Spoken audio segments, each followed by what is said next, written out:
But the other, positive trigger we've got is from the real estate space. Prestige Estates reported a very good set of Q2 business updates. The pre-sales have more than doubled. Sales volumes are up 50% as well. The average Q2 realizations have gained by 29%. Do note, the company has launched 5 projects in Q2 spanning 13.1 million square feet in both Hyderabad and Bengaluru alone. To discuss demand trends, we have Irfan Razack, the Chairman and Managing Director at Prestige Group, who joins in. Mr. Razack, good morning and thanks a lot for being with us.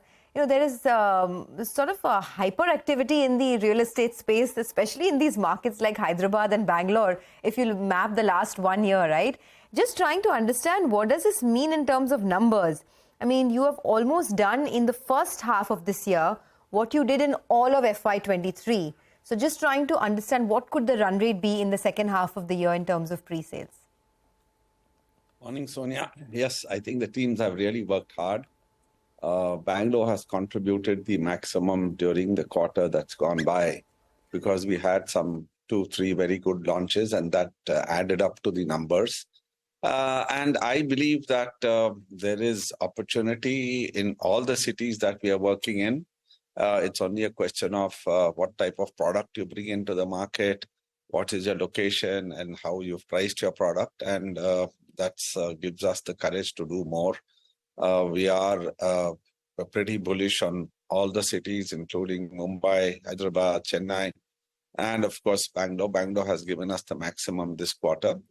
And I think the current quarter will be the quarter of the outstation, including Mumbai, Hyderabad, and Chennai. And I think these 3 cities will give us numbers for the current quarter. So just to pin you down to some numbers, right? So you did about 7,000 crores of pre-sales in quarter 2. Is that a run rate that you can do in Q3 and Q4? Can you do better than that?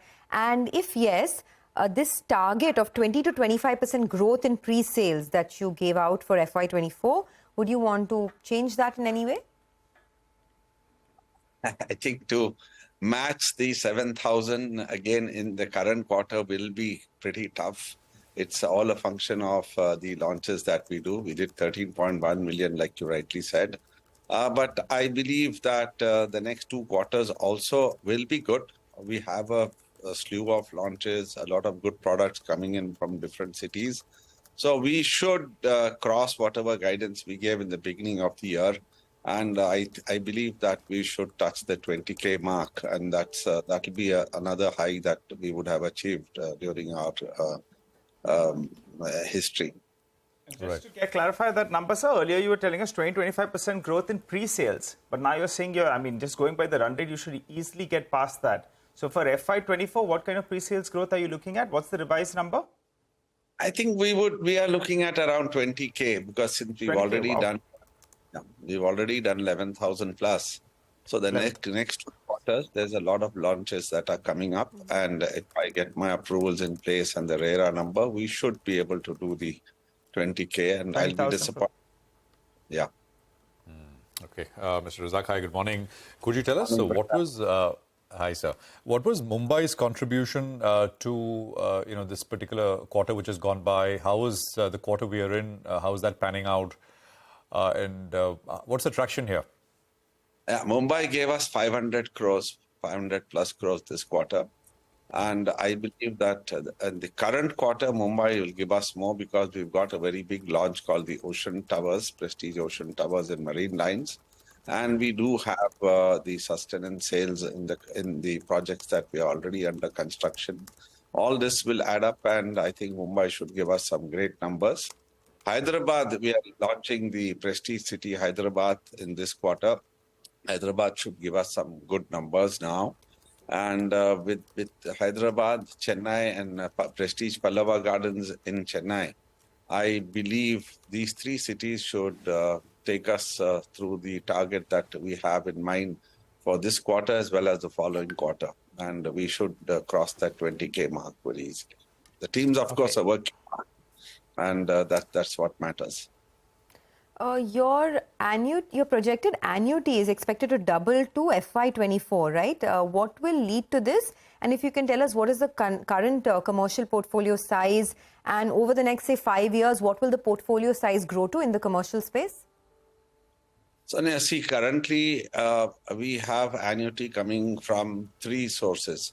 One is the office, which is pretty straightforward. The other is the retail malls. In the quarter gone by, we opened the Forum Kochi in Kochi, and that has been a hit.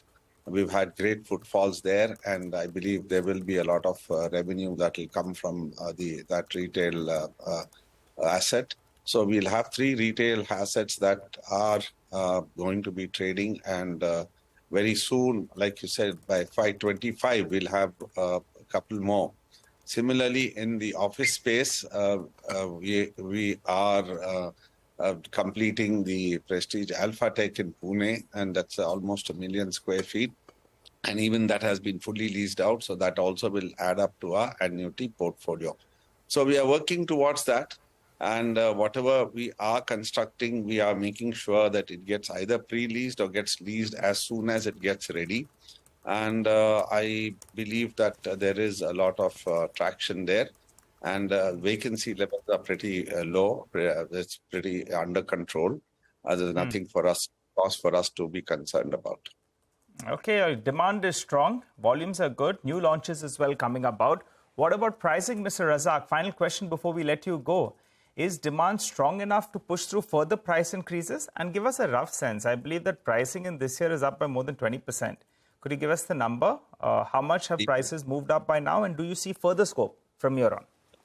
See, if you look at the average realization in the last 2 quarters, it's around the 10,000. It's breached the 10,000 mark. And I believe prices will stabilize here. I don't see prices going up further. Of course, in certain micro markets, depends on whichever product that you are launching, the pricing will be different. But I personally wouldn't want prices to go up too high, too fast. Again, that becomes counterproductive. If I'm able to control my costs, I'm able to control the land input as well as construction input, and able to offer to the customer at a decent number and keep the momentum. That will be our endeavor. Prices have definitely grown much higher than what they were in the last year. And I would probably want them to stabilize here and not go up further. Because, as I said, the traction will be lost and it will be counterproductive. And we are working at some mid-income housing projects also, where we'll probably have a much lower number. All right. A lot of your clientele would be breathing a sigh of relief on that.